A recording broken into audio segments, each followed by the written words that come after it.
Ahojte, volám sa Jakub a vítam vás pri mojom ďalšom vlogu. Dnes si spolu pozrieme novinku Pokémon Go Plus.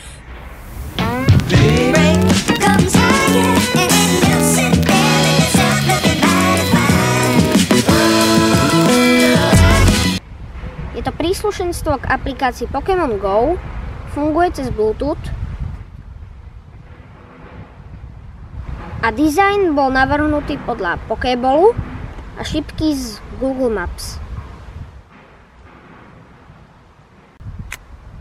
S týmto zariadením sa automaticky zbierajú veci z Pokéstopov a dajú sa s ním chytať aj Pokémoni.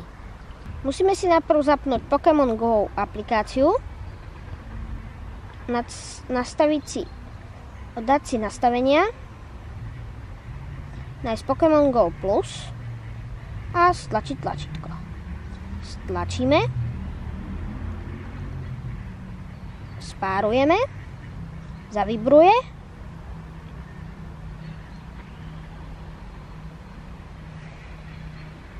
a hotovo, máme preparované.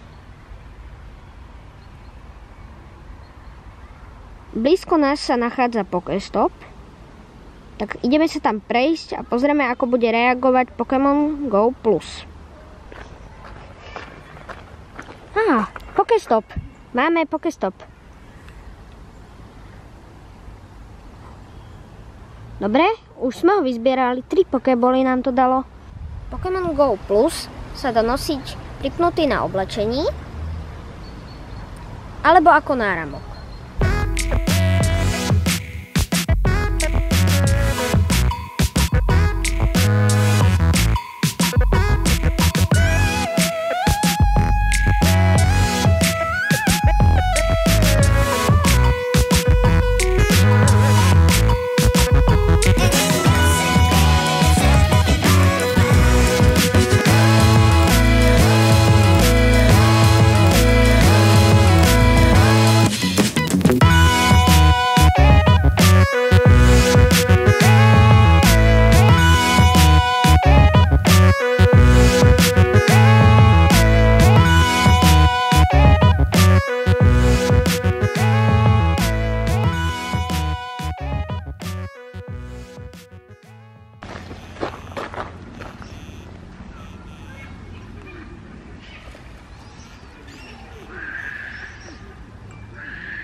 Výhody Pokémon Go Plus sú: poprvé, nemusíte mať zapnutý displej telefónu a nemíňate s tým baterku.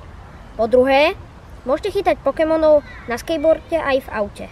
Po tretie, nezrazí vás auto ani neskočíte z mosta. Nevýhodou je asi iba cena. To je za dnes všetko. Pre 3 z vás mám tieto 3 balíčky kariet. Keby ste ich chceli, napíšte mi do komentárov a k tomu zabalím ešte tieto. Ak sa vám moje video páčilo, prihláste sa na odber tu dole. Tak čaute a uvidíme sa pri ďalšom vlogu.